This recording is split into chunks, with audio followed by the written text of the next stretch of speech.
segala sesuatu itu harus dicatat.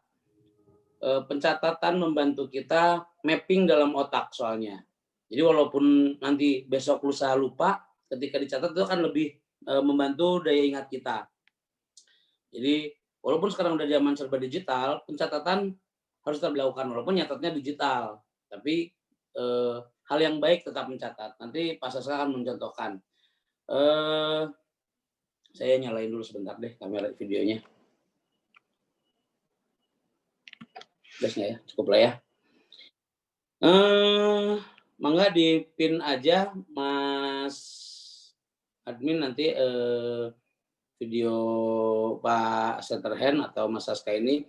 Saya kenalkan dulu Pak Saska. Saska, ini ada 100 siswa yang sudah mengikuti lolos 2 kali challenge. Challenge pertama, challenge kedua, dan ini ada challenge ketiga. Anak-anak ini adalah anak-anak yang berasal dari sekolah-sekolah yang bisa dibilang daerah luar ya, artinya bukan teman-teman yang biasa di pusat pemerintahan di Pulau Jawa, tapi kebanyakan ada yang dari Aceh Jaya, bahkan Aceh kotanya pun nggak diajak gitu ya, Aceh Jaya, lalu dari Sulawesi ada dari SMA Jeneponto, lalu ada dari Bali, dari Nusa Tenggara Barat. Hari ini mereka udah membuktikan udah lolos di 2 challenge dan tersaring sebagai 100 anak yang paling aktif, rajin, dan berkomitmen untuk mengikuti kegiatan ini. Makanya kita akan memberikan satu ilmu yang sangat baru buat mereka. Bahkan saya sendiri aja baru belajar ilmu project management ini setelah lulus kuliah. Saya ingat banget pertama kali saya belajar project management ini 2010. Baru belajar project management dan sekarang teman-teman ini luar biasa. Usia SMA ada yang kelas 1, kelas 2, bahkan udah belajar project management. So, project management itu apa? Tempat dan waktu saya persilakan Mas Saska untuk mengambil komando. Ya, siap. Bentar, saya siapin ininya dulu.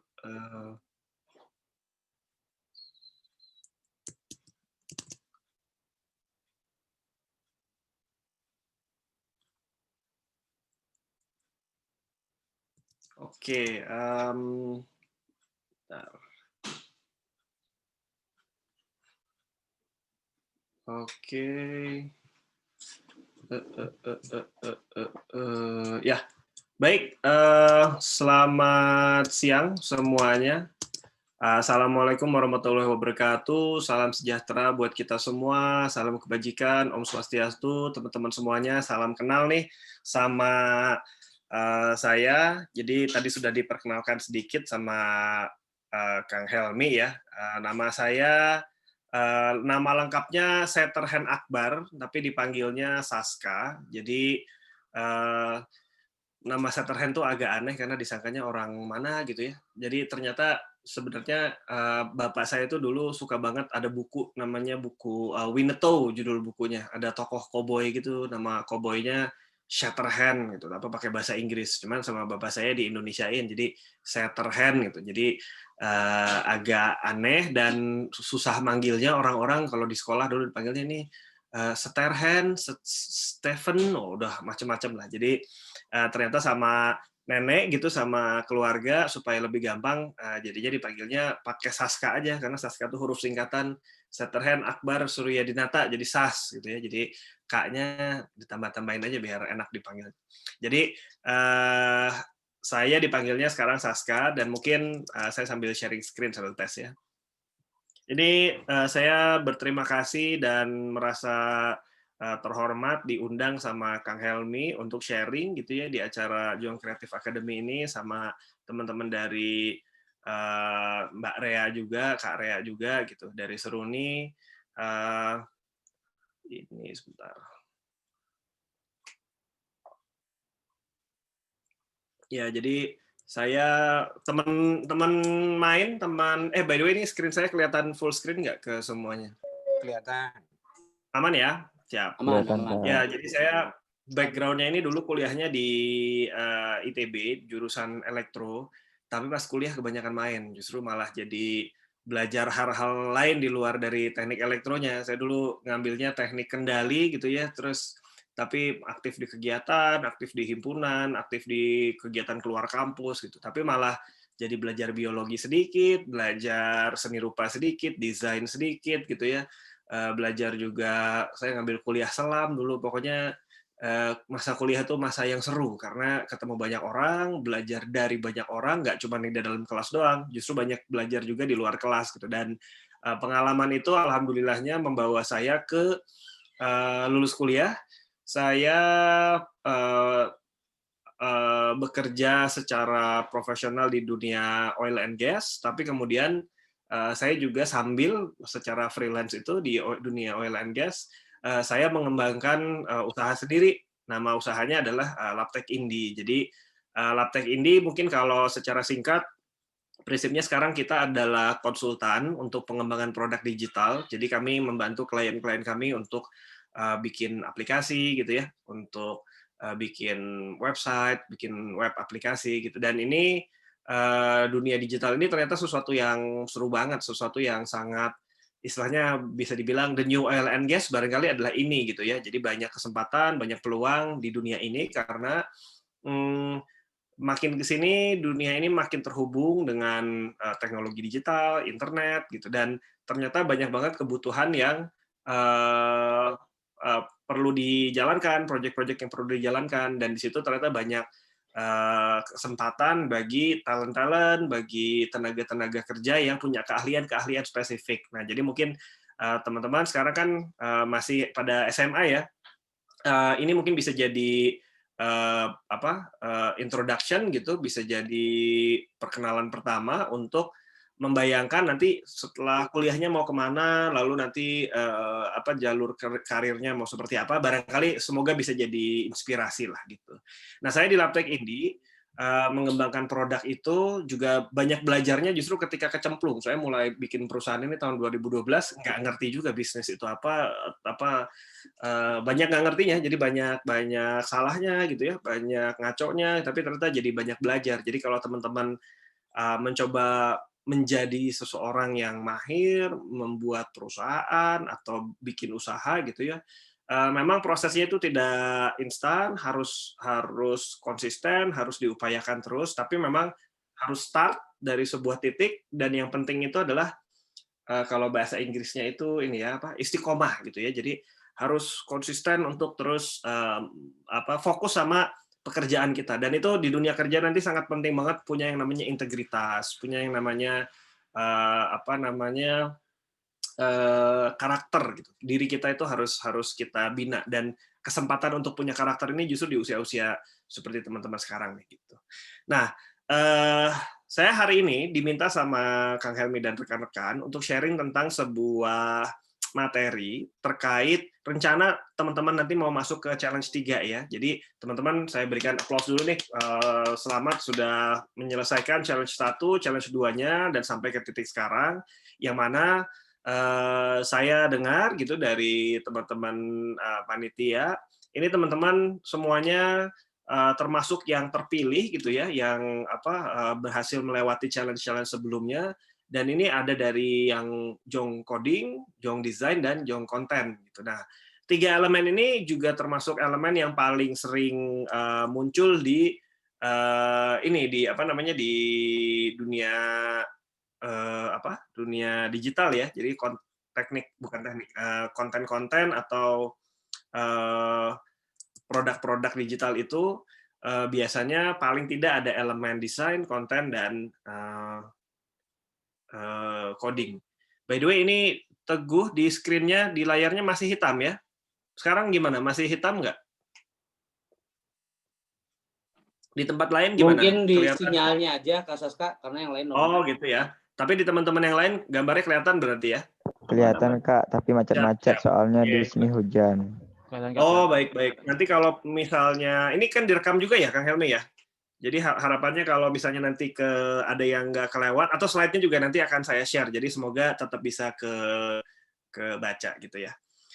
Oke, dan slide ini juga prinsipnya saya cuman jadi background untuk menceritain materi yang saya mau share nih hari ini. Yang mana materinya adalah tentang terkait project management. Jadi teman-teman barangkali semuanya saya yakin sebenarnya sudah pernah terlibat project gitu ya. Project kan definisinya juga agak umum, dan project mulai dari project ke sekolah gitu ya, project tugas sekolah atau ekskul gitu, kegiatan project di lingkungan rumah sekitar gitu, klub sepak bola atau kelompok belajar gitu. Itu semua barangkali sebenarnya secara di lapangan teman-teman sudah melakukan tuh aktivitas-aktivitas melibatkan diri dalam project.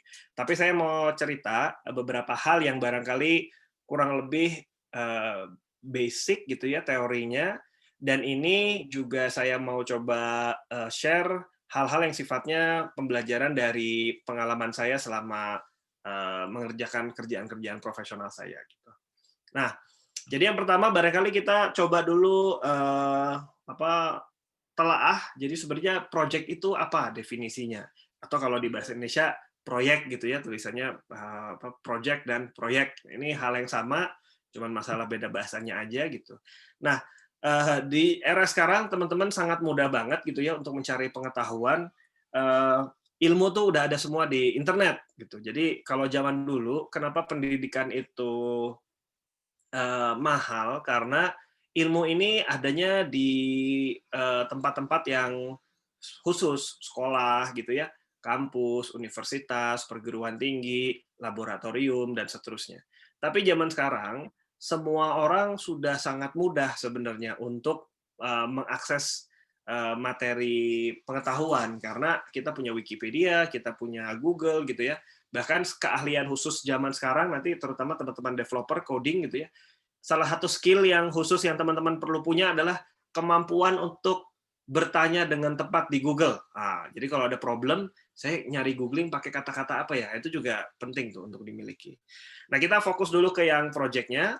Nah, kalau kita coba ambil dari referensi yang teman-teman juga bisa cek di smartphone-nya masing-masing atau di komputernya masing-masing, pada dasarnya project itu adalah sebuah planned endeavor. Jadi sebuah kegiatan yang direncanakan, usually with a specific goal, biasanya dengan tujuan yang spesifik, dan accomplished in several steps atau stages. Jadi dicapai melalui beberapa langkah, beberapa stage gitu ya, beberapa level gitu. Jadi satu, kata kuncinya direncanakan, kedua ada tujuannya, dan ketiga ada tahap-tahapnya gitu. Nah, ini definisi yang kita bisa ambil kalau teman-teman googling sekarang. Ini akan muncul dari Wiktionary. Wiktionary ini dari Wikipedia juga, tapi kamus gitu ya. Kalau kita lihat dari kamus yang bahasa Indonesia, akan muncul di KBBI Online, Kamus Besar Bahasa Indonesia Online. Per hari ini, saya tadi sengaja cek dulu gitu, bahwa dia adalah rencana pekerjaan dengan sasaran khusus, ini contohnya misalnya pengairan, pembangkit tenaga listrik, dan sebagainya, dan dengan saat penyelesaian yang tegas. Jadi kalau kita lihat, kemiripannya sama ya, sama-sama bilang soal punya specific goal, punya sasaran khusus gitu. Dan kalau yang agak beda mungkin penekanannya gitu ya, yang kesamaan yang lain adalah sama-sama ngomongin perencanaan, plan endeavor gitu, sama rencana pekerjaan. Jadi dua hal tuh udah sama tuh. Soal perencanaan gitu sama goal, tujuan spesifik. Nah, yang agak beda kalau di KBBI bicara soal saat penyelesaian yang tegas. Artinya timeline atau justru deadline ya. Jadi ini jelas ada akhirnya. Jadi kalau project itu bukan sesuatu yang kita kerjakan beresnya kapan nggak tahu, itu bukan project. Kalau project itu biasanya harus ada jelas ujungnya ini mau kapan, jadinya seperti apa, deadline-nya kapan. Nah, ini adalah definisi tekstual tentang apa itu project. Nah, si project sendiri sebenarnya anatominya seperti apa sih gitu ya? Anatomi project itu susunannya terdiri dari apa aja? Prinsipnya sesuatu itu bisa disebut sebagai sebuah project ketika kita punya yang namanya goal atau tujuan gitu ya, dan ini terutama menjawab atau menanyakan sebenarnya apa sih yang kita mau capai.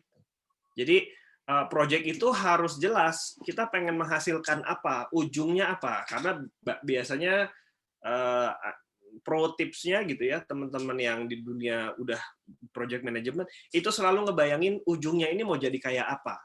Jadi kita mikirnya mundur, mikirnya dari belakang, kita kebayang, oh akhirnya mau kayak gini ya. Berarti setelah itu baru kita tentukan, berarti kita punya waktu berapa lama, timeline sama waktu yang kita punya seperti apa, kapan kita mau mencapainya. Kita mau punya bayangan project bikin website, ini mau dikerjakan dalam waktu menyambut misalnya mau launching waktu tahun baru, berarti kita punya berapa bulan? Oh, kita punya 1,5 bulan misalnya gitu, atau punya 2 bulan untuk menyelesaikan pekerjaannya. Nah, ini kita siapin dulu bayangan end produknya, end goal-nya, lalu waktunya seperti apa. Dan dari sana biasanya kita juga sambil perkirakan budget atau anggarannya, berapa banyak biaya yang akan dibutuhkan untuk bisa menyelesaikan pekerjaan ini. Karena dalam dunia dunia project gitu ya, ini untuk bisa menghasilkan sesuatu kita perlu keluar sesuatu. Semua pasti ada biayanya. Biayanya bisa biaya material atau biaya immaterial, tidak material, misalnya waktu gitu. Jadi bisa jadi perhitungannya pakai rupiah gitu ya, atau pakai durasi waktu. Oh, 10 jam, 100 jam, 50 jam dan seterusnya. Tapi ada yang disebut anggaran. Anggaran ini budget. Jadi nggak melulu soal uangnya, tapi justru soal resource gitu ya, sumber daya apa yang kita punya, itu pengalokasiannya seperti apa. Ini kita bicara tentang anggaran. Nah, berikutnya ada lagi yang namanya stakeholder atau pemangku kepentingan. Nah, ini adalah siapa-siapa saja sih sebenarnya pihak-pihak yang berkepentingan dengan project kita. Misalnya project kita mau buat soal website di challenge 3 ini, siapa saja pihak yang berkepentingannya? Oh, ada pihak tim gitu ya, tim yang internal, ada pihak panitia misalnya gitu, ada pihak Kominfo misalnya gitu, ada pihak general public, masyarakat umum yang nanti akan kita ajak untuk menggunakan website kita misalnya gitu. Nah, ini juga bisa dianggap sebagai pemangku kepentingan. Kenapa penting untuk tahu siapa saja pihak yang berkepentingan? Karena begitu proyek kita selesai dan jadi, apalagi proyek yang nanti kemudian kita taruh di internet, misalnya website atau segala macam, itu akan mempengaruhi atau akan berinteraksi dengan para stakeholder ini. Misalnya, nanti teman-teman bikin startup, lalu ada orang yang ngebiayain startupnya teman-teman, investor istilahnya gitu.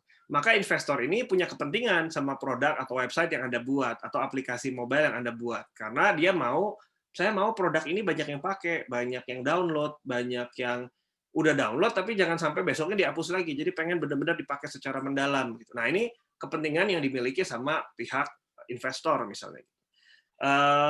Masyarakat, publik gitu ya, bisa jadi kepentingannya adalah, oh ya saya punya masalah yang ternyata bisa diselesaikan dengan website ini, makanya saya datang ke website ini. Ya, Anda juga harus pastikan bahwa si pengunjung website kita ini mendapatkan sesuatu dari website kita, mendapatkan manfaat, gitu, mendapatkan nilai tambah. Nah, ini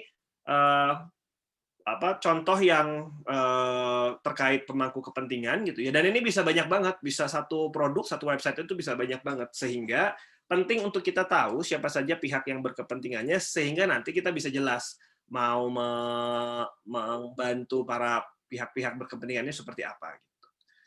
Oke, sebentar. Duh, ini tolong yang coret-coret, tolong. Bisa dimatiin nggak ya annotate-nya ya? Saya clear aja ya. Iya, admin tolong dong dimatiin. Atau di ini aja, di apa namanya, di clear kalau nanti ada yang nyoret nggak apa-apa. Oke. Lalu kemudian yang kemudian perlu dipikirkan juga adalah sosok yang secara spesifik disebut namanya project manager atau manajer proyek ya. Jadi manajer proyek ini biasanya adalah penanggung jawab dari proyek ini. Biasanya penanggung jawab itu biasanya satu orang gitu. Entah dia direktur, entah dia CEO, entah dia kepala regu atau ketua tim gitu ya. Pokoknya dia adalah orang yang memikul tanggung jawab. Karena kalau semua orang bertanggung jawab terhadap pekerjaan ini, jatuhnya nggak ada yang bertanggung jawab, nggak ada yang akan mengambil tanggung jawab gitu. Jadi memang biasanya perlu ada satu pihak, satu orang yang perlu menjadi project manager, dia yang bertanggung jawab memastikan pekerjaan-pekerjaan yang harus kita kerjakan ini itu dikerjakan sesuai rencana.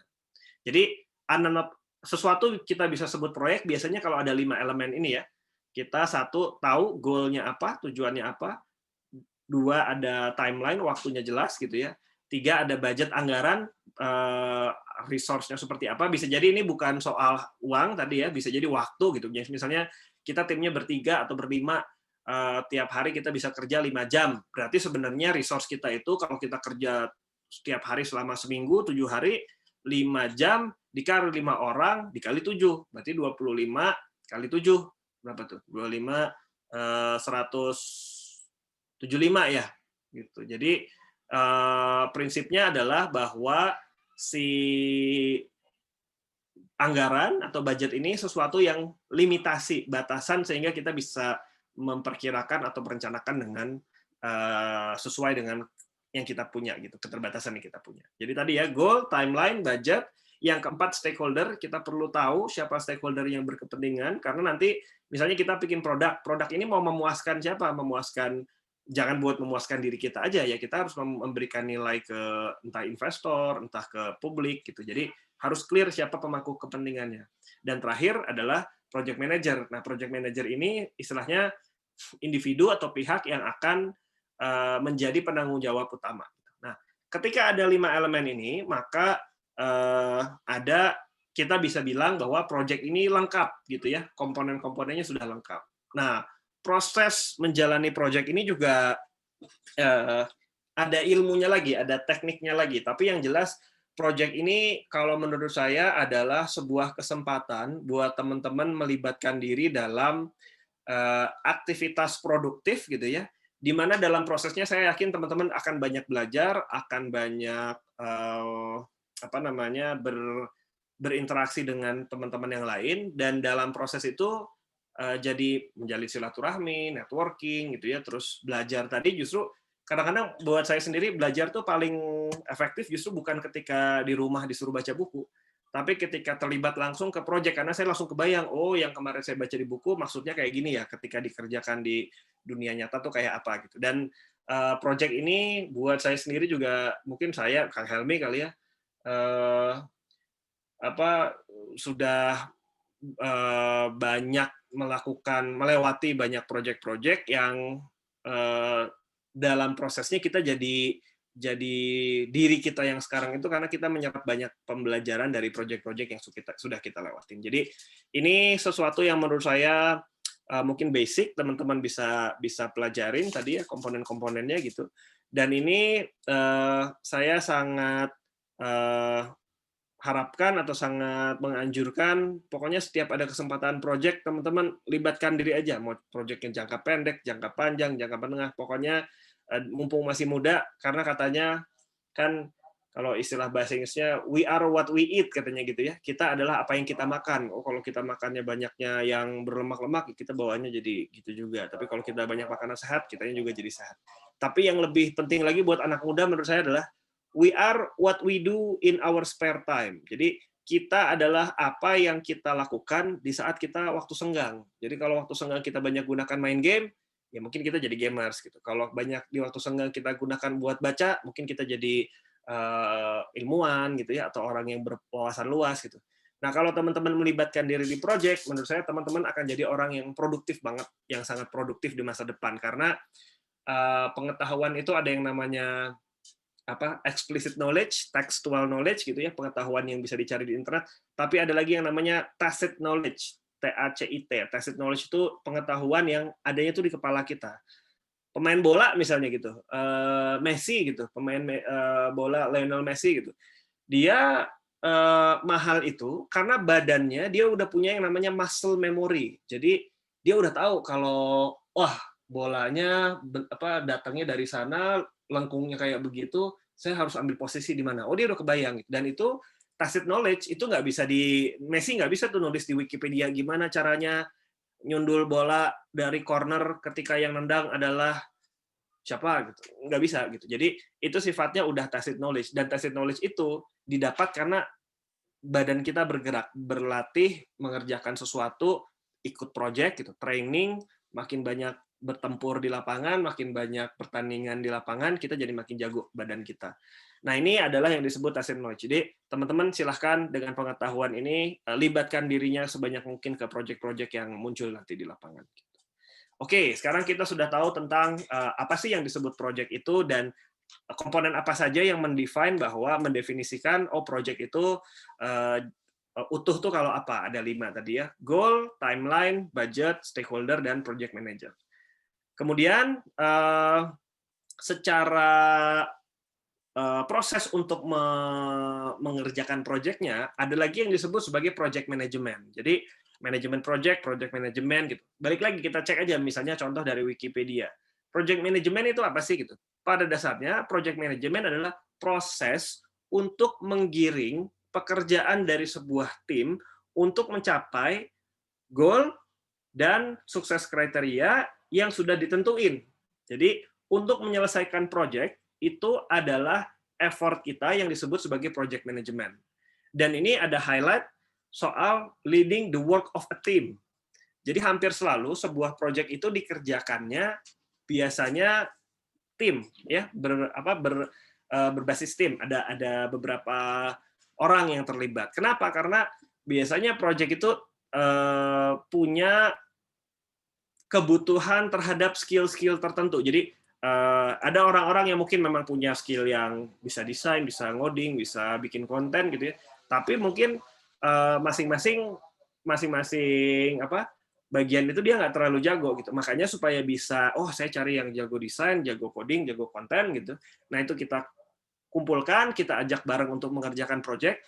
Maka proses project management adalah cara kita untuk mengorganisasikan atau memberdayakan tim tersebut sehingga bisa mencapai tujuannya di waktu yang sudah kita tetapkan.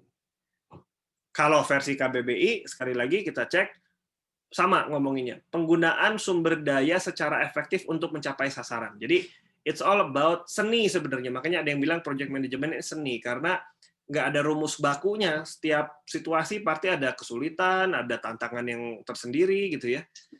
Sehingga dia harus dijalani dengan banyak teknik-tekniknya lah gitu, banyak tata caranya. Nah, di sini saya juga mau sharing kepada teman-teman soal apa yang disebut sebagai sequence atau proses dari sebuah project management.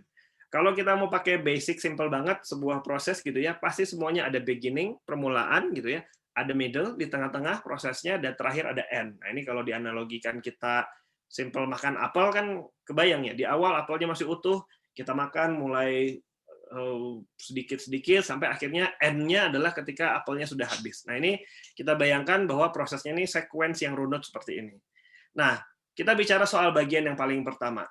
Waktu di beginning, permulaan dari sebuah project management, harus ngapain sih sebenarnya kita waktu kita memulai sebuah project?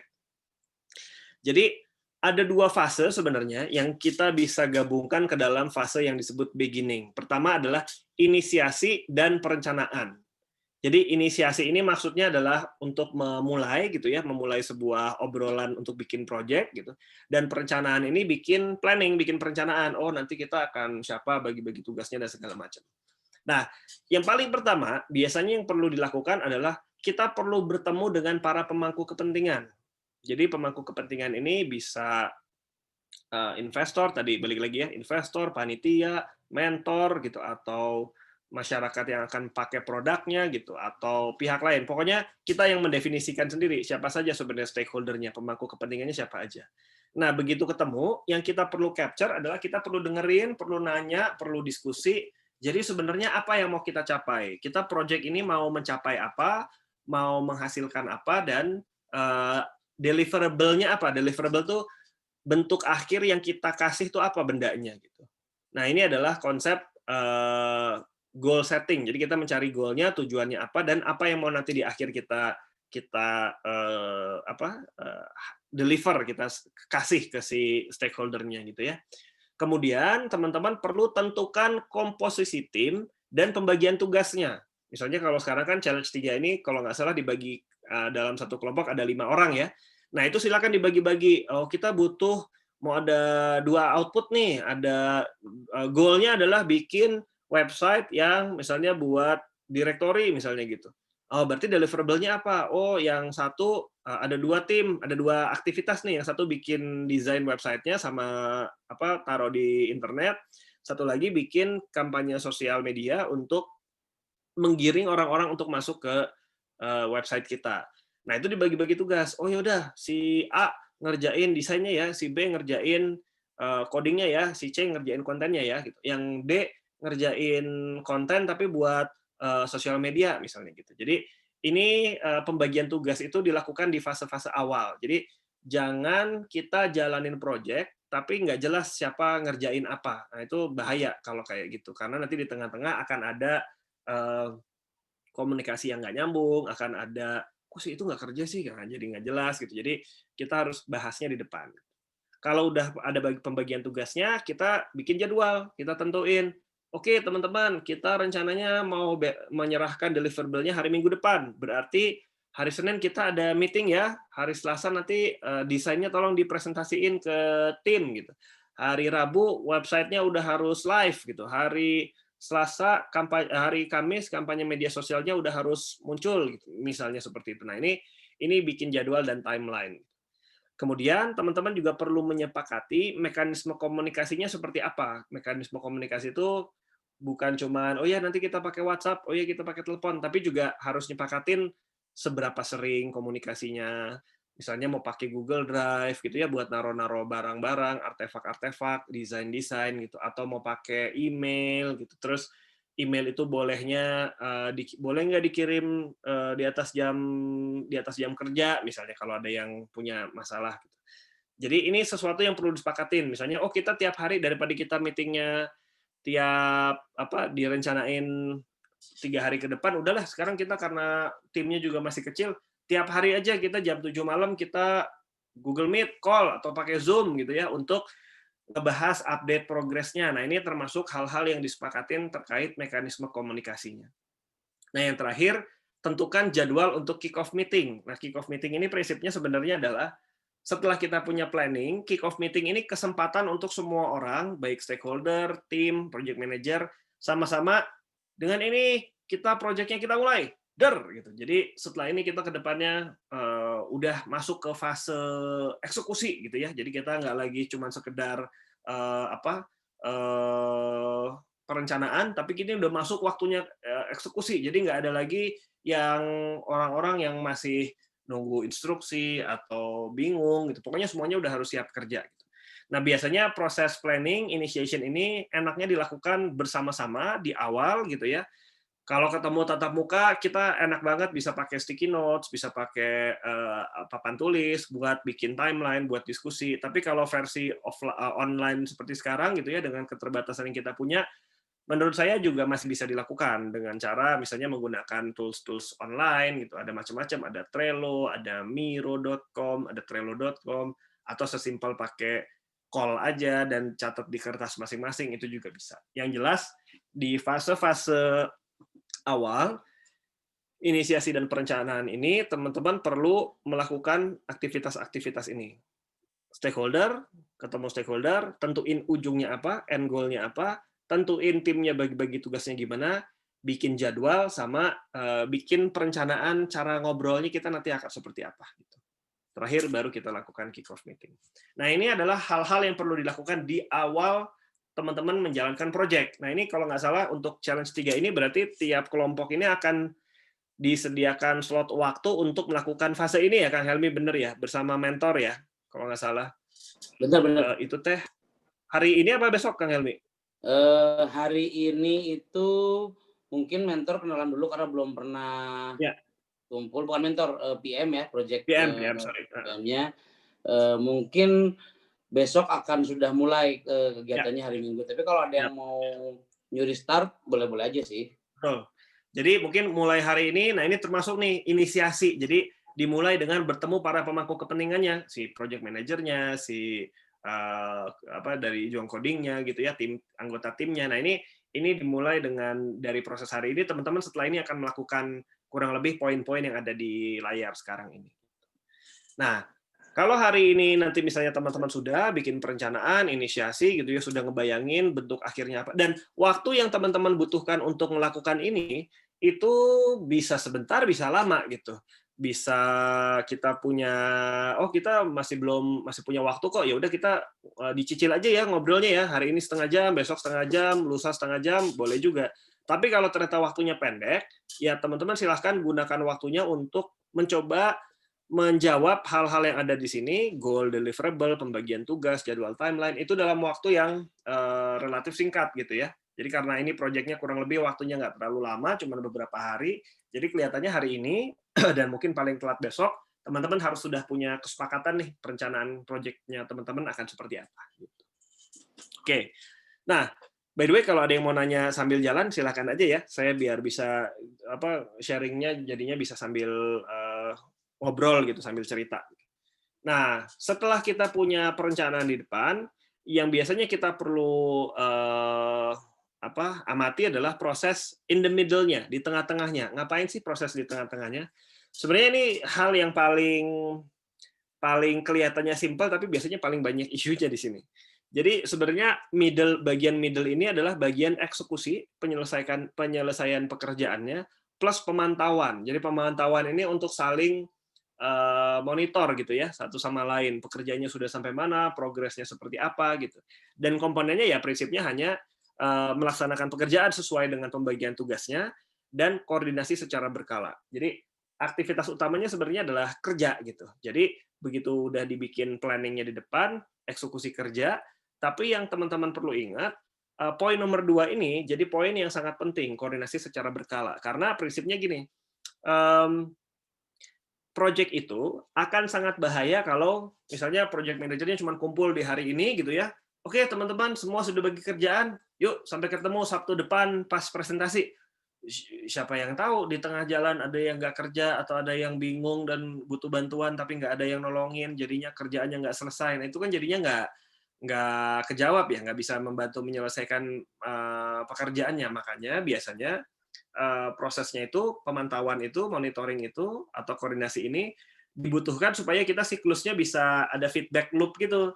Jadi sekarang sudah menentukan kita mau mengerjakan A, ya udah si John codingnya ngerjain A, lalu nanti dapat feedback nih dari temennya, lalu atau kita lapor gitu ya, saya dapat kesulitan nih, kesulitannya begini-begini, kayaknya perlu dibantu. Oh yaudah, nanti itu memunculkan action baru. Kalau gitu si John Design bantuin deh, atau project manajernya diminta bantuan untuk nyelesain part yang si John codingnya nggak bisa selesaiin misalnya gitu. Nah ini sesuatu yang secara reguler itu tiap hari kita update. Makanya koordinasi secara berkala ini penting. Kalau di dunia project management zaman sekarang, ini update-nya udah bukan lagi hitungan minggu, tapi udah hitungannya harian. Tiap hari itu udah ada update, siapa udah ngerjain apa, punya kendala apa, sudah sampai mana gitu. Nah ini selalu diupdate tiap hari. Dan kayaknya untuk Project Challenge 3 ini teman-teman perlu lakukan koordinasi daily secara berkala ya. Jadi sifatnya yang harian. Dan ketika ini sudah dilakukan dengan baik, harapannya proses koordinasi gitu ya, pekerjaannya juga, masalah itu dalam proses bikin project itu hampir selalu pasti ada masalah, nggak mungkin nggak ada masalah. Tapi masalah-masalah ini bisa kita selesaikan secara tim kalau memang bisa dikomunikasikan. Jadi komunikasi dalam project itu boleh dibilang bisa jadi yang paling penting nomor 1 setelah si pengerjaannya itu sendiri ya. Jadi untuk bisa mastiin teman-teman dalam tim ini kerjanya efektif, efisien, ya harus saling berkomunikasi, mengupdate, saling membantu, saling support, dan caranya ya mau nggak mau teman-teman harus koordinasi gitu. Meskipun sekarang kita punya keterbatasan, kalau kerja di kantor kan tiap hari mungkin ketemu gitu ya, tapi karena kita ini secara online, barangkali jadwalnya ada yang beda-beda, misalnya ada yang jam 1 siang belum bangun, ada yang jam 3-nya harus ngaji dulu, atau apapun gitu. Nah, yang penting teman-teman di awal, makanya di fase perencanaan tadi, sepakatin tuh jadwal-jadwal mekanisme komunikasinya gimana. Oh, apakah tiap malam, tiap jam 7 kita Google Meet gitu, atau semuanya laporannya secara asinkronus aja, tidak secara langsung lewat WhatsApp misalnya gitu. Itu boleh juga.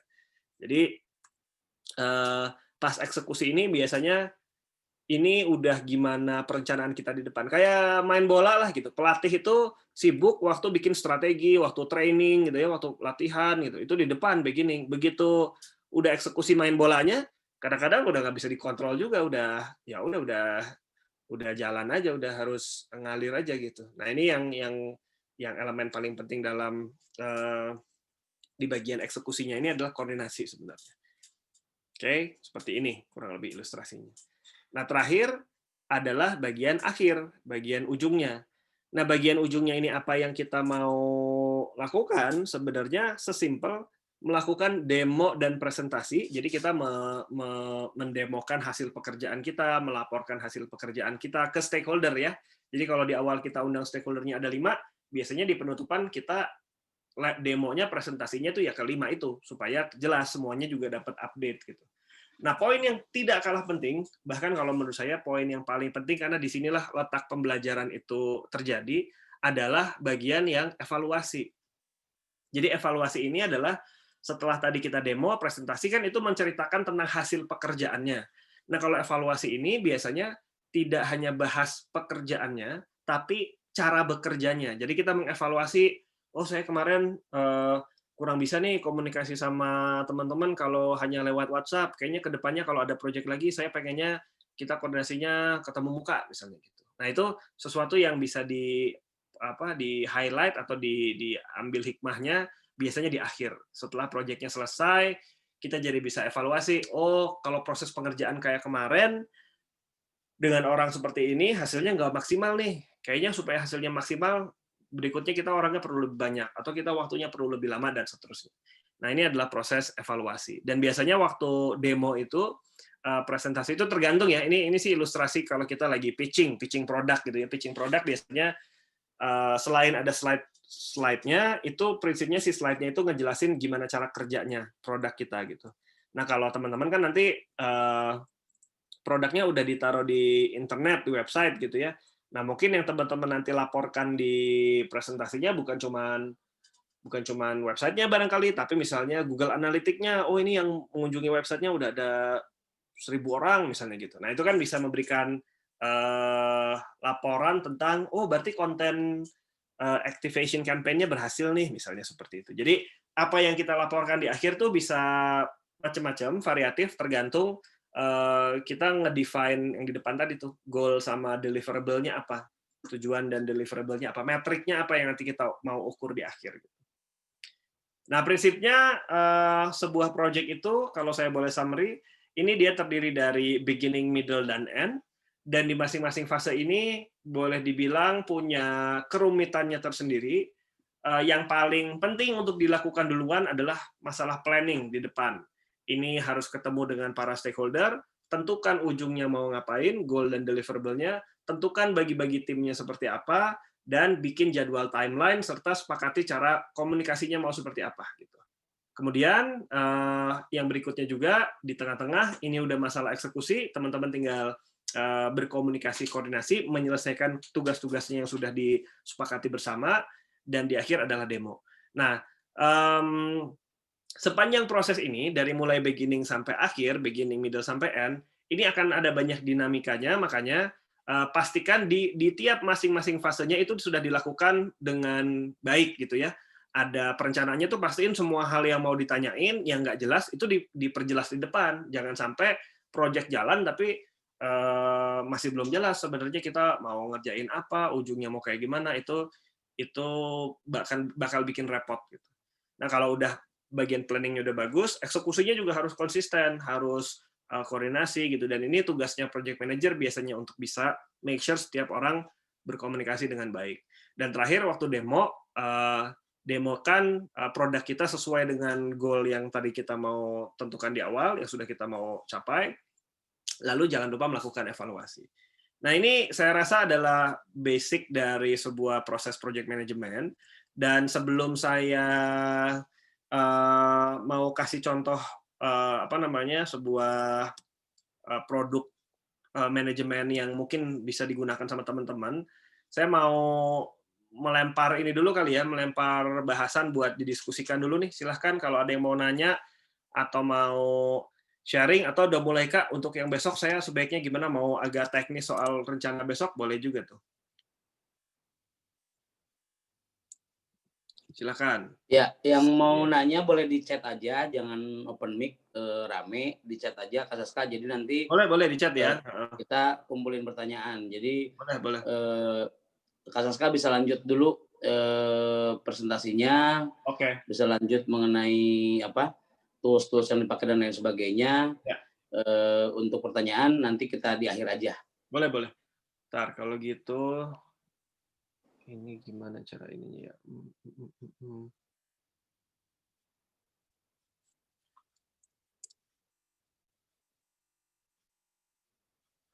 Oke, sebentar ya. Saya mau cek kalau ini bisa dibuka nggak ya? Visibility.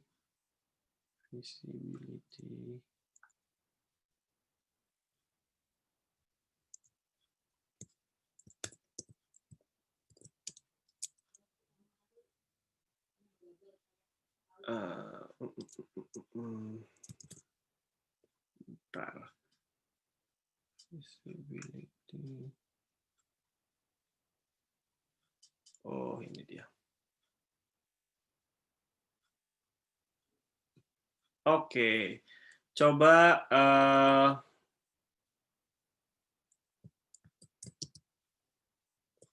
saya share. Ini ada link yang teman-teman bisa coba buka. Saya sambil share ini. Oh, ada pertanyaan nih, Kang Helmi.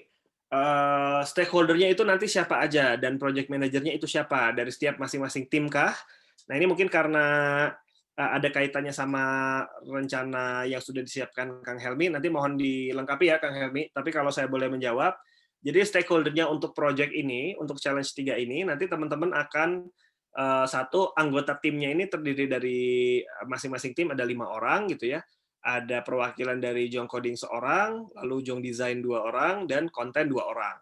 Nah, ini nanti akan ada project manager yang disiapkan sama timnya Kang Helmi gitu dari panitia, yang nanti project manager ini akan mandu beberapa proses yang tadi terkait inisiasi, planning gitu ya, itu akan di lead sama si project manajernya. Teman-teman sebagai peserta challenge 3 ini tugasnya adalah mengikuti arahan dari project manajernya, dan dalam prosesnya juga perlu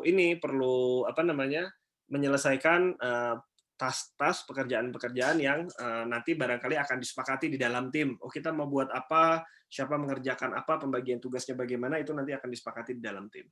Gitu. Kurang lebih gitu, benar nggak Kang Helmi? Atau ada yang mau ditambahkan? Ya, nanti detailnya akan dipandu oleh PM mengenai langsung ya teknisnya ya. Jadi mungkin hal-hal teknis akan diobrolkan di tim kecil.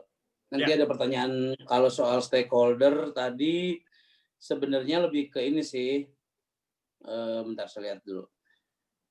Berjumlah udah ditentuin dari setiap masing-masing tim itu stakeholdernya sebenarnya ini lebih ke latihan dulu adik-adik sebelum nanti setelah ini beres kan kita akan lanjut ada semacam proyek-proyek kecil tuh. Tapi sekarang itu stakeholdernya ya baru panitia dan juga siswa. Jadi memang buat latihan dulu aja ini. Belum yang khusus itu ya, Kang Helmi ya. Betul, belum. Walaupun demikian ini akan menjadi salah satu penilaian kita kan untuk di sertifikat dan juga nanti ketika mau melaksanakan proyek beneran. Ya, lanjut. Siap, Kang Helmi. Nah, ini sekarang saya sharing, udah kelihatan belum ya Trello board-nya nih? Aman kelihatan. Aman ya. Jadi ini ada, saya mengundang teman-teman sekalian, boleh membuka lewat smartphone-nya atau juga lewat laptop. Kalau menggunakan laptop, saya coba nih kalau buka dari browser di HP, keluarnya kayak apa ya? Bentar.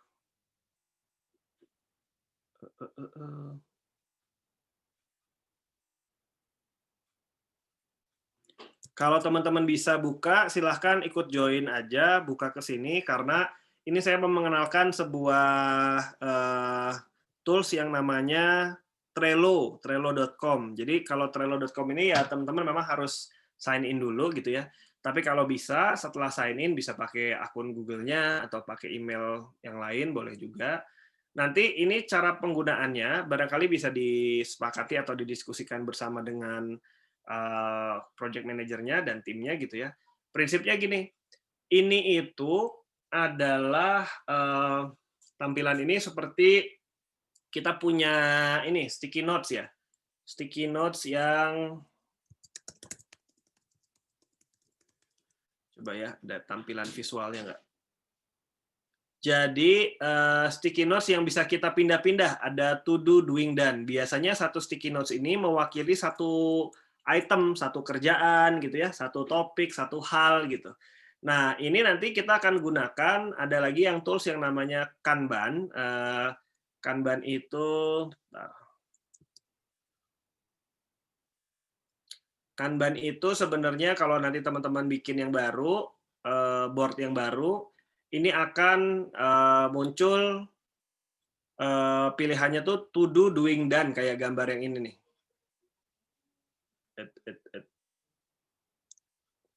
Maaf, bentar.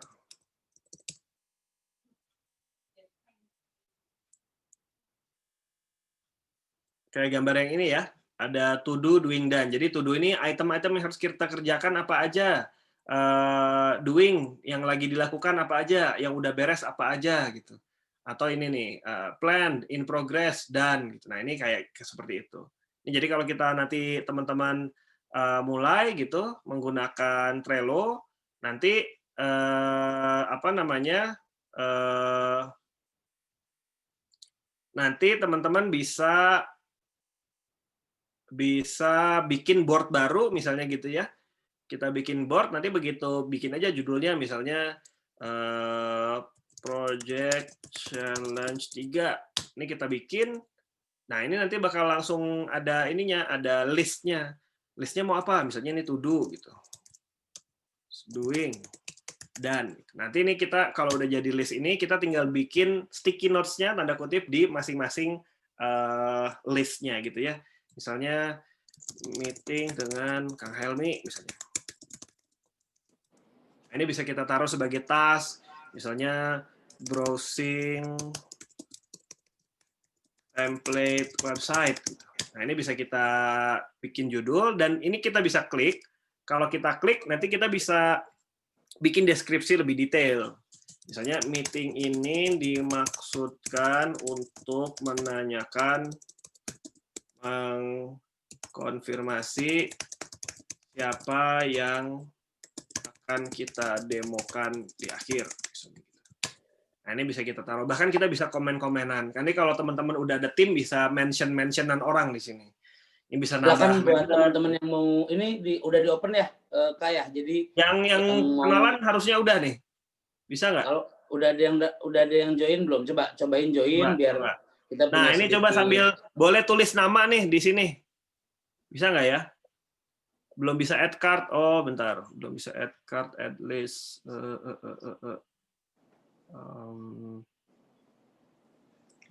Settingnya, commenting. Oke, linknya lagi ya. Bentar. Linknya udah tuh. Udah lagi tuh, siap.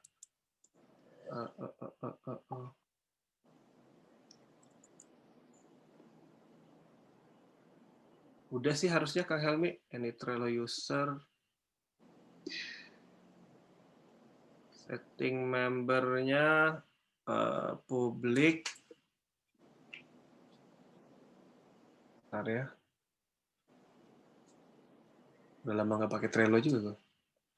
Ini Trello user, add remote. Oh ini enggak. Kalau team members iya.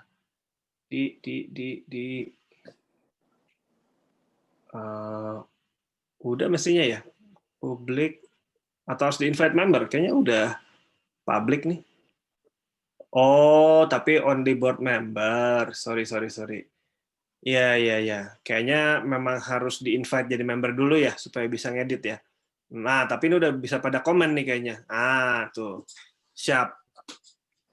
Nah, ini nanti teman-teman bisa mention-mentionan juga nih. Misalnya saya mau mention oh ini mentionnya tapi belum di-invite Kak. belum invite ya. Nah, Berarti invite ya ini contoh aja sih sebenarnya kalau buat sekarang kayaknya baru bisa komen dulu ya, karena kalau untuk bisa ikut naro nih harus saya invite. Misalnya invite-nya bisa manual sih. Nah, coba misalnya di-invite aja 1 atau 2. Atau ya, Ferry Saputra, saya invite Ferry Saputra 4. Oh, gini, sorry, ini aja. Nah, yang ini boleh dicoba nih, teman-teman, linknya. Di chat aja. Chat ya. Bentar. Nih, coba. Coba yang ini sekarang. Nanti kalau setelah ini diklik, harusnya langsung otomatis nge-invite teman-teman sebagai team member.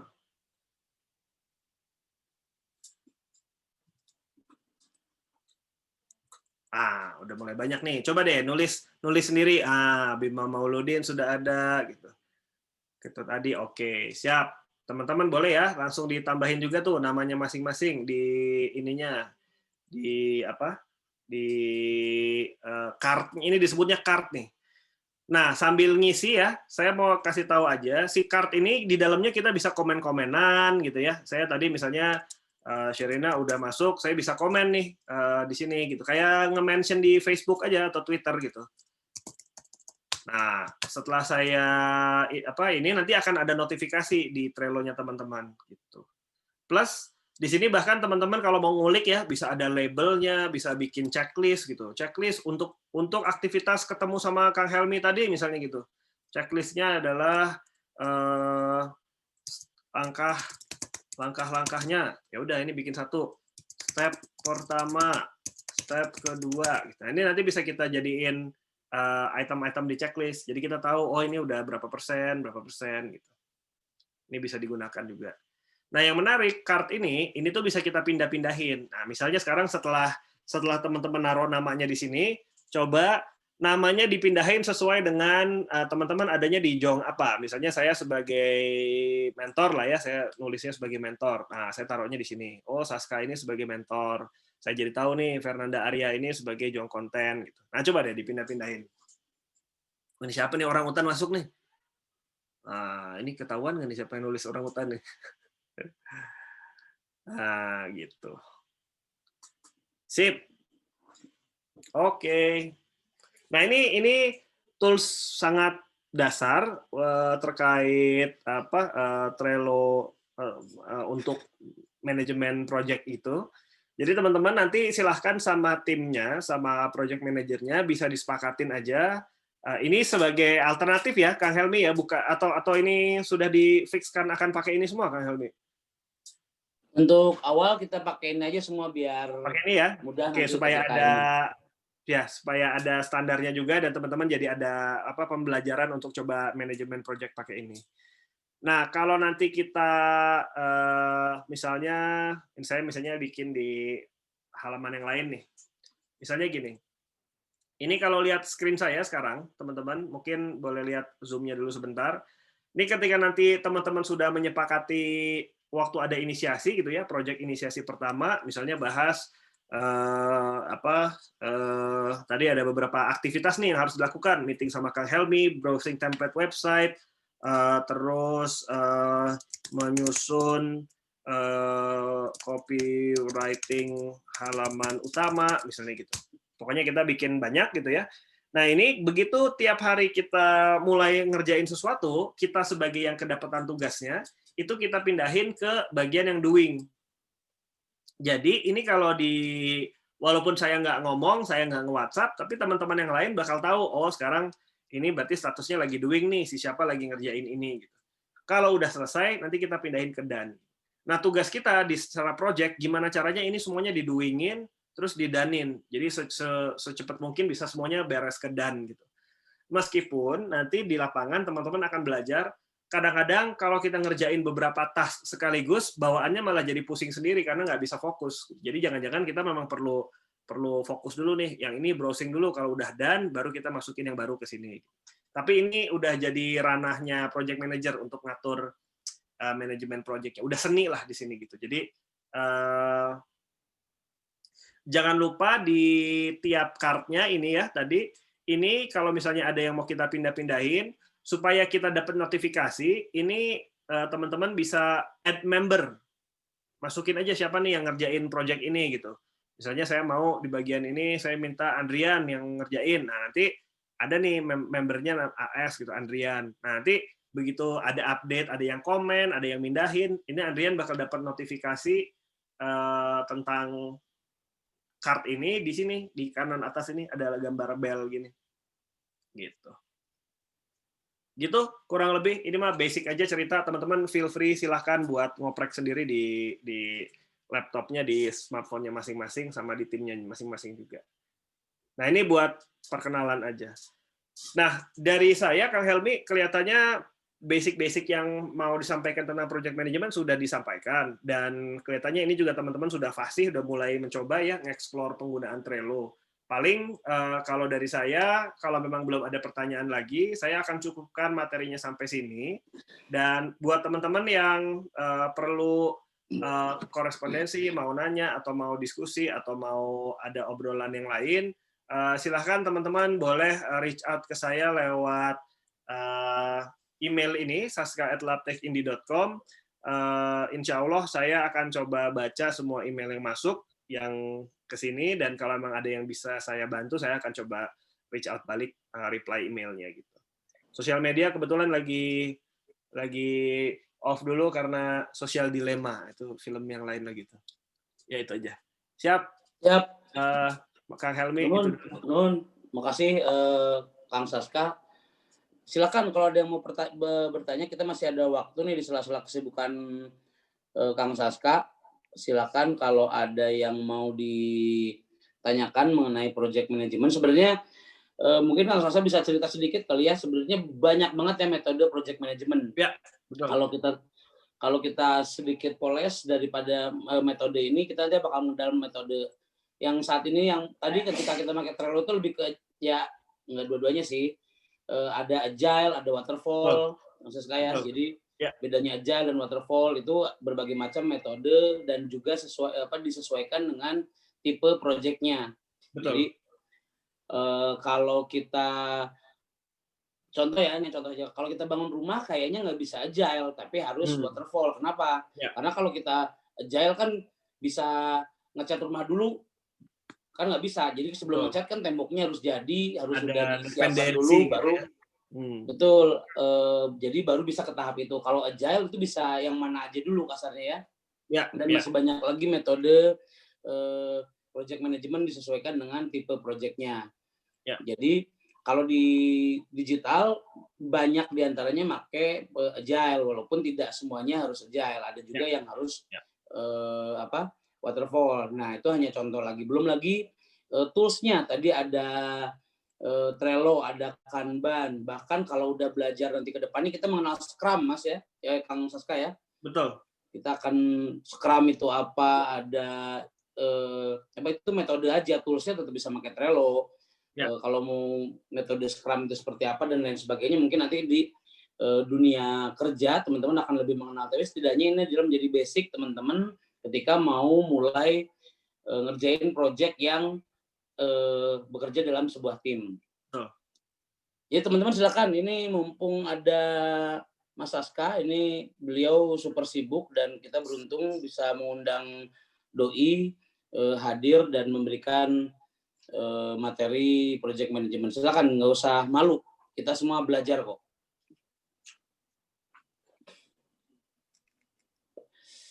Oke, saya sambil nunggu pertanyaan ya, mungkin juga teman-teman, saya juga paham sih, mereka juga karena ini hal yang baru, mau bertanya pun mungkin masih bingung apa yang mau ditanyakan, karena ini seolah-olah kayak teman-teman dikasih dikasih mainan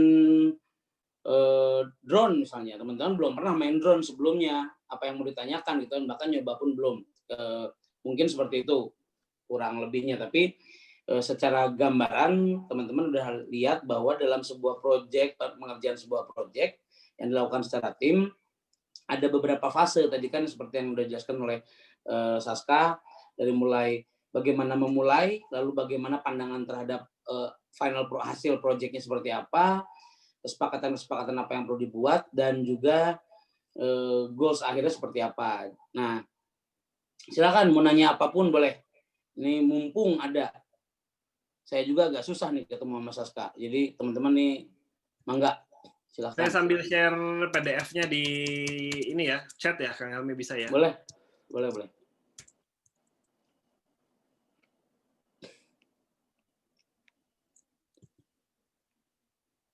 Ini pada nggak nanya karena nggak ngerti atau pada tidur semua? Jangan-jangan dinyalain doang terus pada nggak hadir. Tapi ini pada ini kok pada ngisi di Trello-nya kayaknya ada Kang, cuman mungkin belum kebayang pertanyaannya ya, nggak apa-apa. Nanti mungkin bisa either nanya lewat email atau ke mentornya gitu ya, ke PM-nya. Ya. Kalau yang nanya dikasih iPhone 12, saya mau nanya. Itu Mbak Rea yang mau. Saya mau nanya, Mbak Rea. Nah, tapi versi JPG. Ah, itu mah nge-print aja. Jadi mungkin nanti teman-teman akan mengalami beberapa macam dinamika ya. Salah satunya mungkin ketika salah satu teman tidak achieve gitu pertanyaannya, Kang Saska. Ya. Misalnya yang tim Jong Coding udah nemu template-nya, lalu kita disepakati, oke Jong Design kamu bikin logo ya, besok jadi. Lalu tiba-tiba besok dia belum jadi. Nah, itu gimana tuh? Kalau gimana? Kalau ternyata kalau salah satu tim nggak achieve dengan tidak mencapai target, contoh tadi ada Jong Design disuruh bikin logonya belum jadi di waktu yang telah disepakati, itu kayak gimana tuh problem solving-nya biasanya? Betul. Jadi yang Kak Helmi tadi tanyakan ini sesuatu yang sangat mungkin terjadi banget nih di dalam manajemen sebuah proyek ya. Jadi ada hal-hal yang misalnya ada dependensi, ketergantungan gitu, plus ada juga pembagian tugas yang kan kita nggak tahu nih orang-orangnya pada bisa memenuhi target-targetnya atau enggak. Misalnya dalam sebuah proyek tadi ada orang yang diminta bikin logo, besok harusnya selesai tapi belum selesai. Nah ini akan jadi perlu disadari bahwa itu akan menghambat pekerjaan si timnya secara keseluruhan. Makanya ada beberapa hal yang harus diperhatikan oleh anggota tim. Pertama, ketika ada kehambatan, yang perlu dipikirkan adalah jangan main salah-salahan. Jadi bukan soal siapa yang benar, siapa yang salah, tapi gimana caranya kita bisa nyelesain kerjaannya atau enggak. Nah, di sini penting banget buat project manager gitu ya, untuk memperlakukan tim ini udah kayak pemain bola, pemain klub bola, kan itu juga tim gitu ya. Dan di dalamnya tuh ada perannya masing-masing. Jadi kita perlu bisa saling menghargai, dan ini makanya project itu sangat mengasah soft skill teman-teman, hard skill teman-teman juga. Jadi dinamikanya bakal macam-macam. Ketika ada yang nggak beres, maka ini gimana timnya bisa diskusi untuk, oke, kalau kamu nggak beresnya karena apa? Oh, karena kamu nggak ngerti, karena kamu nggak bisa, atau karena kamu kurang waktu. Oh, kalau kurang waktu, yaudah deh, gue bantuin juga. Gitu. Mungkin bisa dibantu. Gitu. Atau kalau kamu kurang ngerti, yaudah kita nanya ke mentor misalnya gitu. Atau kita nanya ke cari bareng-bareng jawabannya mesti seperti apa. Itu bisa dikerjakan. Dan supaya juga menghindari hal-hal seperti itu, biasanya pas perencanaannya, Kang Helmi, jangan sampai kita bikin perencanaan yang kita sendiri sebenarnya nggak bisa melakukan, tapi kita diambil-ambil aja. Misalnya disuruh bikin logo dalam 3 jam gitu misalnya waktunya. Nanti jam 5 ya logonya udah jadi. Ternyata, saya nggak bisa bikin logo tuh, saya minimal 1 hari gitu. Nah itu jangan diiyain pas pertama lagi meeting itu, karena ya teman-teman yang lain kan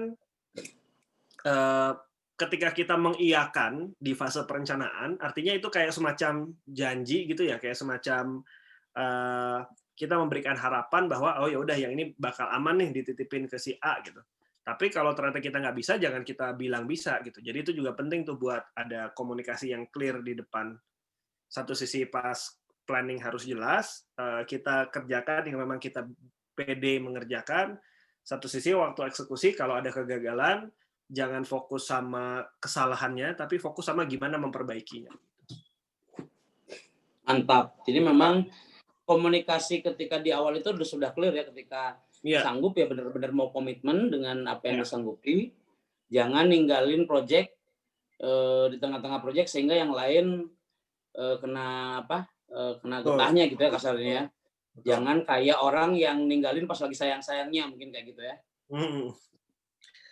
Nah, ini ada pertanyaan nih dari Fatimah, Kang Helmi. Jadi yang pertama dulu kali ya.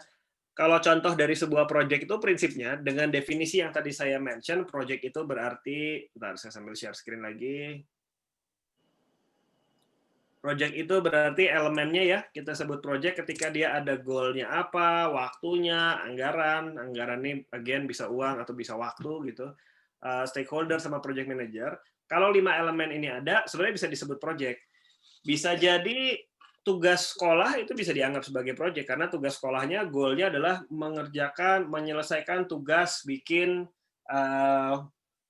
market misalnya gitu. Timeline-nya berapa lama? Oh, minggu depan harus dikumpulin. Anggarannya berapa besar waktu misalnya, kita bukan pakai biaya tapi pakai waktu. Oh, ini dialokasiin 3 jam mata pelajaran misalnya gitu kan. Terus stakeholder-nya siapa? Ya berarti cuma guru aja gitu, karena guru yang akan menilai gitu. Project manajernya siapa? Misalnya ini dalam tim, ya udah siapa yang bertindak sebagai di dalam tugas kelompok ini kita sepakatin si A nih jadi project manajernya ya, yang jadi penanggung jawabnya. Ya udah itu simple project, itu udah bisa jadi project juga. Atau yang lebih kompleks, bikin jalan tol misalnya gitu. Itu juga jadi project karena ada waktunya, ada goal-nya, yaitu goal-nya menghasilkan jalan yang menghubungkan antara Jakarta Bandung misalnya gitu. Nah, itu udah jadi project gitu. Stakeholder-nya lebih kompleks lagi tuh banyak. Tadi pertanyaannya itu mungkin saya jawab, pengumpulan tugasnya gimana Kak? Satu tim pembuatan tugasnya beda-beda, terus bagaimana bisa jadi satu buah proyek kalau kita jauh-jauh. Nah kan tadi makanya pembuatan tugasnya beda-beda. Nanti kan bakal tiap PM nanti bakal menentukan kan ya Kang Saska, ketika udah masing-masing mengerjakan. Contoh, desain udah di hari Senin sprint pertama istilahnya, desain udah jadi, ini udah jadi, udah hari Selasa berarti diimplementasikan oleh tim coding. Jadi tim hari Selasa tim coding implementasikan, tim desain yang udah beres tugas desainnya lanjut misalnya membuatkan tugas yang lain gitu ya, task yang lain lanjut bikin apa. Nah itu akan diatur oleh project manager. Jadi nggak usah khawatir jauh jarak, udah dengan dunia internet ini sebenarnya udah jarak udah nggak masalah, semua kerjaan udah bisa dikirim kan. Kayak gitulah kurang lebih. Boleh share ulang, scroll aja. Di atas ada kok. Di atas ada. Atau baru nanti di mentor bisa minta ke mentor lah. Mentornya juga megang share PPT-nya. Mungkin itu ya mengenai teknis pengumpulan tugas bisa didiskusikan dengan tim. Jadi itu hal teknis yang nanti tinggal ngobrol. Oke, hari Senin contohnya semua mengerjakan. Jadi fokusnya semua kerja aja masing-masing udah jelas apa tugasnya. Hari Selasa deadline dikumpulin.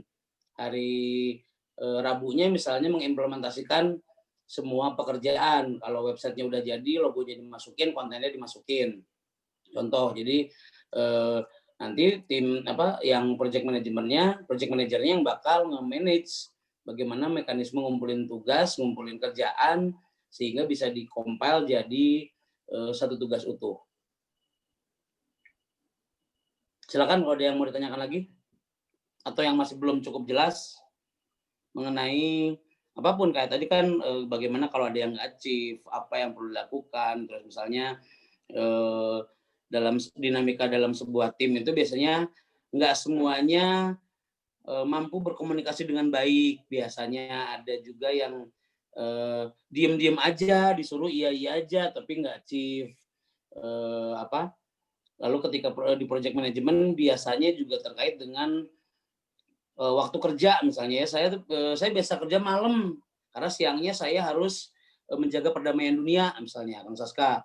Jadi gimana dong waktu kerjanya nggak bareng, atau ya hal-hal seperti itu sangat lazim terjadi di project management yang sifatnya kayak gini, yang nggak ngantor gitu. Kalau ngantor kan jelas nih jam kerjanya dari jam sekian sampai jam sekian.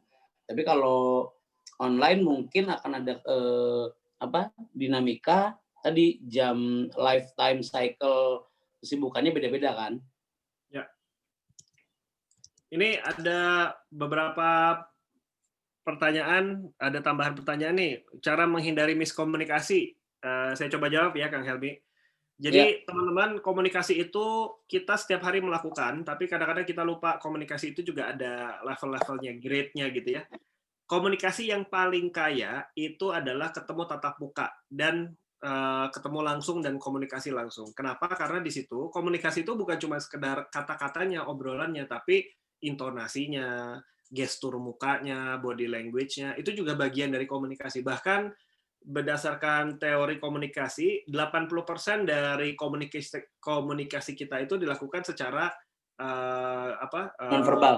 nonverbal gitu ya, bukan lewat ucapan gitu. Jadi Kang Helmi nih lebih menguasai ini soal ini. Jadi komunikasi itu yang paling kaya, yang jelas adalah ketemu tatap muka langsung. Yang kedua, barangkali dengan keterbatasan yang kita punya, internet, situasi seperti ini, yang kedua adalah ketemuan melalui video call seperti ini.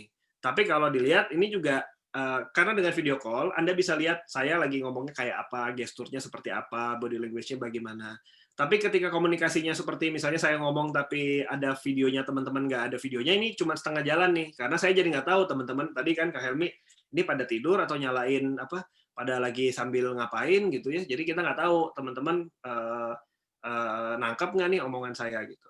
Terus yang ketiga itu adalah via telepon. Karena telepon itu meskipun kita bisa dengar intonasinya, tapi saya nggak tahu di seberang sana orangnya lagi sambil tiduran atau enggak, lagi sambil ngerjain sesuatu yang lain atau enggak, atau lagi sambil ngomong sama orang lain atau enggak. Jadi yang ketiga itu adalah yang audio gitu. Yang keempat, yang paling miskin, ini adalah komunikasi teks, apalagi yang sifatnya asinkronus. Jadi asinkronus itu tidak sinkron. Jadi WhatsApp misalnya gitu, chatting, email gitu. Kan itu saya ngirim pesan, saya nggak tahu dibacanya kapan kan itu ya, mungkin ada beberapa yang ada bisa udah read kapan gitu. Tapi itu malah menimbulkan isu tersendiri. Oh dia udah read kok nggak balas-balas sih gitu. Tapi kan kita nggak tahu dia readnya itu apa, pas dia lagi lari dikejar anjing terus ada message dia baca dulu terus dia taruh lagi, kita nggak ngerti kan. Jadi sangat berpotensi menimbulkan miskomunikasi itu karena komunikasinya itu miskin dan tidak clear, tidak jelas maksudnya itu disampaikannya dengan utuh. Makanya sebisa mungkin kalau dalam berkomunikasi dengan tim, sebisa mungkin ketemu tatap muka. Kalau memang nggak bisa, oke, video call gitu. Waktunya biar bareng, sinkron dan bisa lihat gesturnya. Dan dinyalain kameranya semua. Kalau nggak bisa juga, ya udah sejelek-jeleknya telepon gitu. Atau video call tapi kameranya dimatiin. Kalau nggak bisa juga baru teks. Tapi jangan utamanya komunikasi itu lewat teks. Karena teks ini sangat berpotensi bikin miskom. Jadi poin-poin sederhana seperti itu saya rasa perlu diperhatikan juga tuh dalam berkomunikasi di dalam tim. Gitu. Gitu tadi yang nanya siapa ya? Gede Wisnu ya. Oke. Oke, cara kita menyatukan pikiran antar anggota lain. Nah, gimana cara menyatukan pikiran, Kang? Fusion gitu ya, kayak Dragon Ball bergabung atau apa nih kita?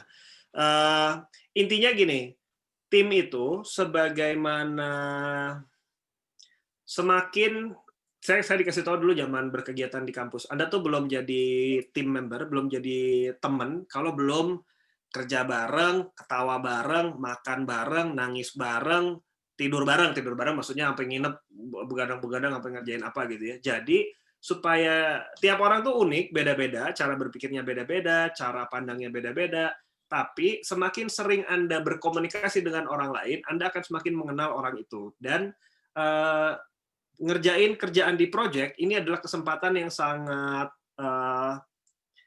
berharga untuk get to know your partner, get to know your friend gitu ya. Dan di bekerja ini juga nggak harus selalu istilahnya, apalagi nanti teman-teman di dunia nyata ya, bekerja sama menjadi profesional itu bukan berarti harus selalu jadi sahabat sama orang itulah gitu. Bisa jadi kita memang ada orang yang berbeda secara karakter, secara pembawaan gitu, nggak apa-apa banget. Tapi ketika kita sebagai profesional kita perlu bisa tahu bagian mana yang jadi tanggung jawab saya selesaikan, bagian mana yang jadi tanggung jawabnya dia harus selesaikan, dan kita berkomunikasi sebagai sesama orang saling menghormati, itu mah dilakukan normal aja gitu. Tapi ya memang untuk bisa jadi sama tim yang sekarang misalnya gitu ya, mau jadi menyatukan pikiran, harus banyak membuka ruang-ruang komunikasi, ruang-ruang ngobrol gitu. Mungkin dengan telepon, call gitu, atau kalau perlu di luar dari pas lagi ada urusan kerjaan, calling kayak, atau main game kayak, main Among Us kayak, atau apa gitu ya, boleh juga tuh kalau mau gitu. Betul, project ini sebagai kerja kelompok, jadi jangan jadi beban ya, beban kelompok gitu. Kalau attachment di Trello, sejauh ini seingat saya ada batasannya berapa mega ya, saya lupa. Coba kita cek. Attachment Trello limit. Ada 10 mega per upload. Jadi kalau mengupload file maksimal 10 mega dan totalnya sampai 250 mega satu board atau satu account ya, bentar. Oh enggak. Kalau jumlah attachment-nya nggak ada batasan, tapi per attachment itu maksimal 10 mega gitu. Kalaupun misalnya teman-teman mau pakai attachment yang lain di luar dari Trello-nya, bisa dari Google Drive, nanti tinggal taruh link-nya aja di situ. Jadi bisa nggak usah ngabisin jatah ininya. Misalnya ada video gitu ya, mengupload video, itu taruh di Google Drive, nanti link-nya ditaruh di situ.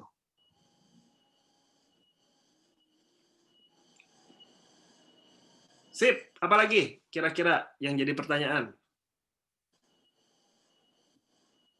Nah, ini tadi menyambut biar lebih saling kenal, bolehlah dinyalain semua videonya ya. Biar ada gestur, kita bisa melihat gestur teman-teman, biar bisa saling melihat, oh wujudnya gini. Oh, teman saya yang satu ini cengengesan, dia banyak bercanda gitu ya. Jadi silakan, nggak usah malu untuk kalau mau, boleh kalau menyisir dulu boleh. Mungkin ada apa? Cukup Kang Saska materinya kalau memang tidak ada yang ditanyakan oleh adik-adik di sini? Cukup Kang Helmi dari saya sih. Oke. Kalau memang sudah tidak ada lagi, kita foto sejenak. Tolong ini admin difotoin dulu. Kan semuanya harus dinyalain dulu kameranya. Nanti fotonya akan kita share di grup Telegram. Biar yang nggak datang iri.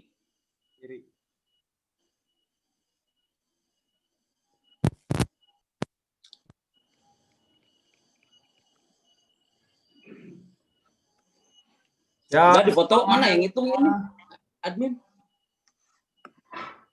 Smile semua. Cie. Oke, satu kali lagi ya harus geser soalnya banyak. Semuanya udah? Jempol harus masuk ya, Ses? Jempol harus masuk ya. Tapi ini udah bukan zaman pilkada-pilkadaan kan, jadi nggak apa-apa kan? Geser ya, sekarang yang slide kedua. Smile.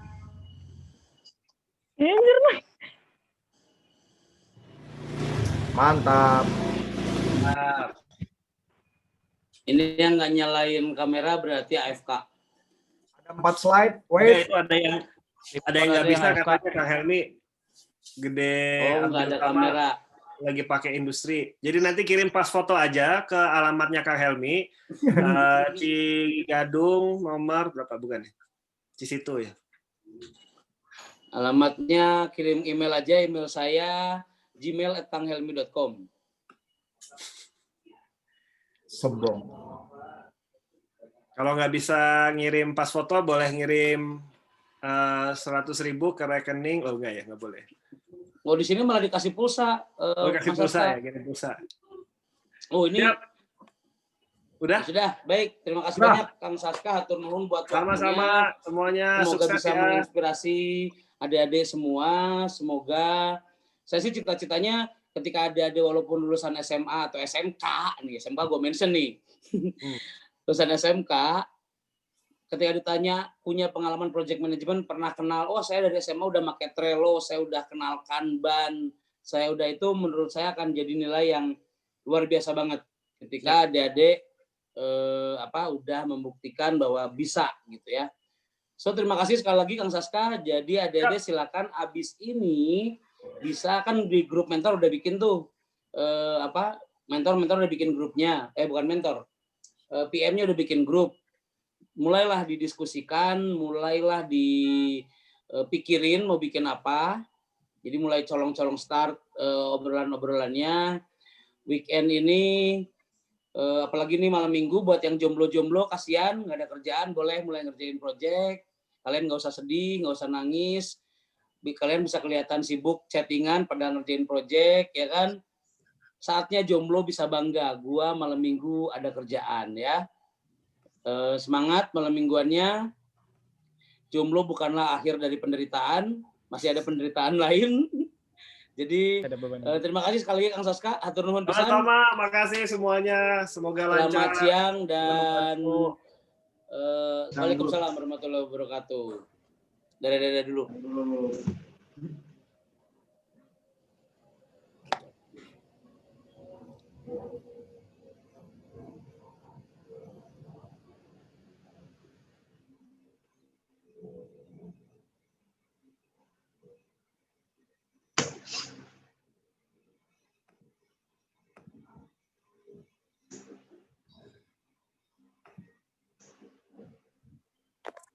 Bla. Ya. Bla. Saya ya, Bla. Ya. Enggak. Halo adik-adik semuanya, saya petugas wallpaper. Tolong. Kalau ada de manis. Saya petugas wallpaper. Yang menyiapkan manis. Rekornya matiin dulu Pak Agung. Pak Agung, recordnya matiin dulu Pak Agung.